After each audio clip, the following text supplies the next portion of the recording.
pag-atol.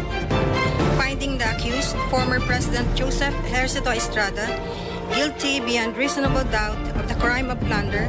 Hatol ng Sandigan Bayan sa mga kaso laban kay dating Pangulong Joseph Estrada. Absuelto sa perjury, pero guilty sa plunder. It is a political decision. I cannot blame those justices. They're very pressured so much on by the top people there. Pamilya at mga taga-suporta ni Erap na iyak ng malaman ang desisyon.